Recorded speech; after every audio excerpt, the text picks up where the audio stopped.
Hello everyone, hope you all are doing well. So today I have brought the poem A Photograph by Shirley Tolson, which is the part of CBSE syllabus class 11. So before we start, let me highlight the central idea of the poem. Now Shirley Tolson's poem A Photograph is a tribute to her mother. So, what we see here is the poem describes three stages in the passage of time. In the first stage, the photograph shows the poet's mother standing at the beach enjoying her holiday with her two girl cousins. She was around 12 years old at the time.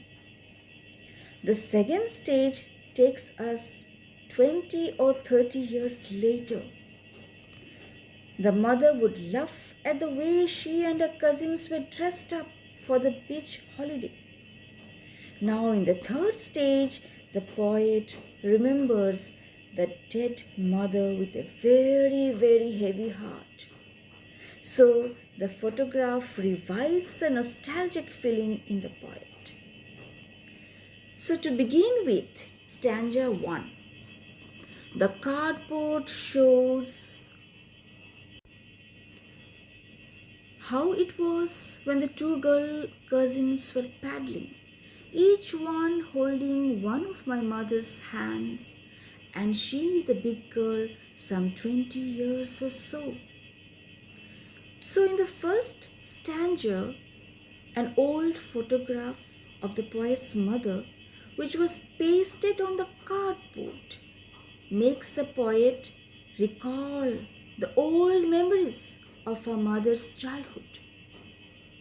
Now, the photograph is actually a depiction of her mother's enjoyable moments where at the sea beach.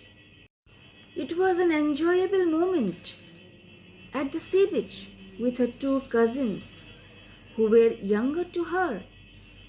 So, we see here that they were walking in shallow water with bare feet near the beach. And we also see that the poet's mother, she was standing in the middle and holding hands of her two cousins who were also standing on each side.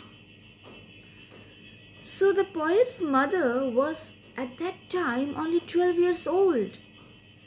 And it shows that the photograph was very old, but the poet kept it very, very carefully.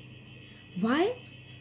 Because it reminded her of the poet's mother's sweet memories.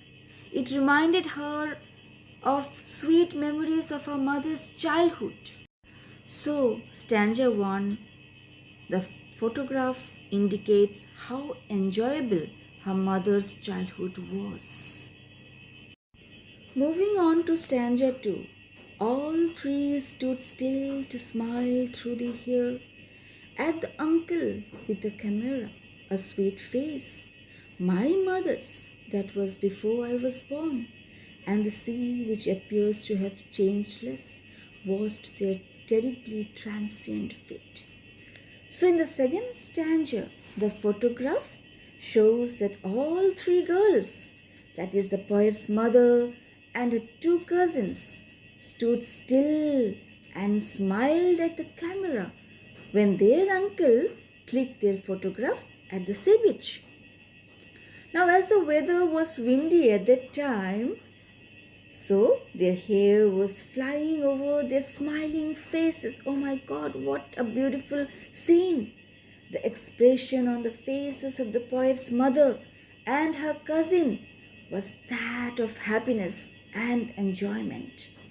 And the mother was looking very, very pretty at that time. And we also come to know that the photograph was taken a long time ago. So now what we see here in stanza 2, everything has changed since then. Her mother grew up and now she was dead. and the poet was reviving her memories. The only thing that has remained unchanged is the sea, which was washing the feet of all the three girls. So, see here the mention of the word transient. It indicates the ever changing lives of human beings. It also indicates the shortness of their stay on this world. So, in contrast to the eternity of nature, the girl's life changed drastically during this period. But see, the sea has not changed. So, in the second stanza, beautiful transient nature of human being has actually been depicted here. So let's move on to stanza 3 now. Stanza 3. Some 20-30 years later, she laughed at the snapshots. "See, Betty and Dolly," she said, "and look how they dressed up for the beach. The sea holiday was her past, mine is her laughter. Both rye with the labored ease of loss." Now in stanza 3, even 20-30 years later, the mother would look at the photograph and laugh nostalgically. Why? Remembering the happy memories of her past. So mother would look at the photograph and comment. Comment on what? Comment on the dresses worn by the cousins. That is Dolly, Betty and herself. So sea holiday was her mother's past, and her mother's laughter has become a thing of the past. Why? Because the poet's mother was now dead. But see, the poet still remembers how her mother would laugh at the photograph, remembering the sea holiday with a fondness as well as a sense of loss, because that time would never come back.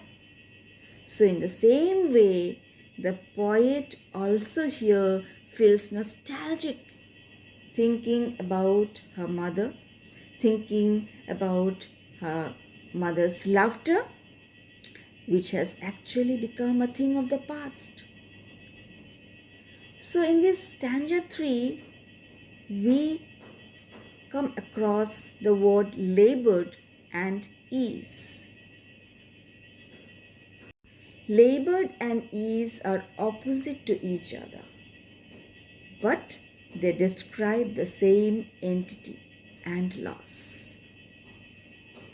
Moving on to stanza 4. Now she's been dead nearly as many years as that girl lived, and of this circumstance there is nothing to say at all. It's silence, silences. So in the fourth stanza, the poet recalls that it is nearly 12 years now since her mother died. So here we see that the poet is consumed with grief, and the poet is left with no words to express her loss, to express the pain. So the poet is totally absorbed in memories of her dead mother. The painful silence of this situation leaves the poet speechless. So the poet can feel the grief, but the poet is unable to express it through words. The silence caused by death makes the atmosphere gloomy, where no one is able to utter words. So in the third phase, the poet's feeling for her mother, who has died many years ago, has been depicted. And this is the current phase. And the photograph revives nostalgic feelings in her, and it leads to a deeper silence.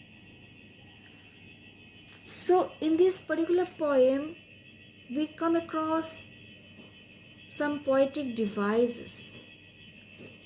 Number one, allusion. Then we also come across alliteration.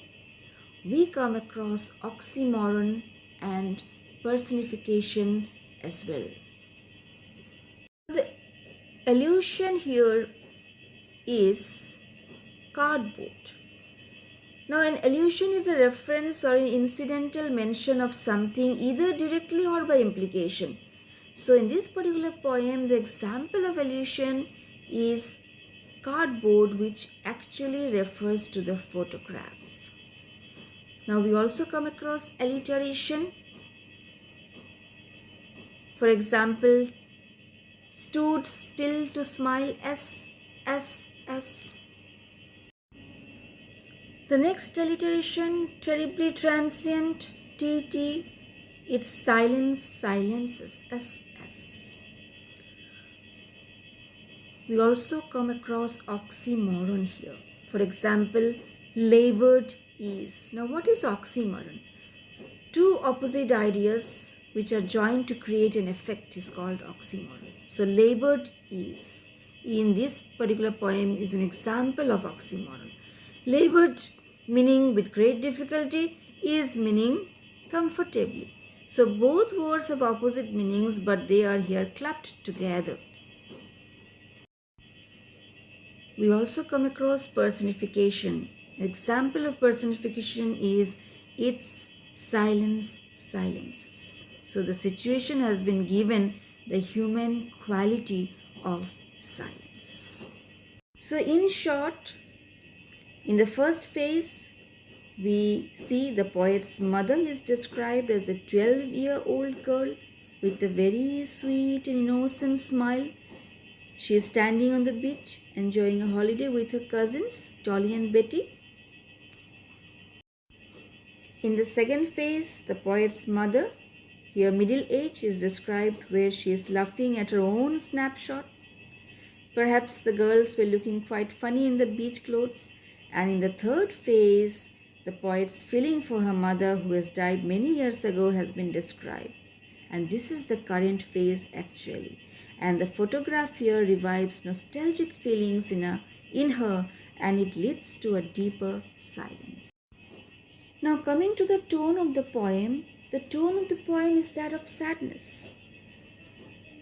Shirley Tolson, that is the poet, looks at an old photograph of her mother and is sadly reminded of her mother, who is no more. So she mentions about death of her mother indirectly, but this photograph has made her and silent. So I hope you have understood the poem. So in the next video, I will bring yet another poem from CBSE grade 11. So thank you for watching. Have a wonderful day.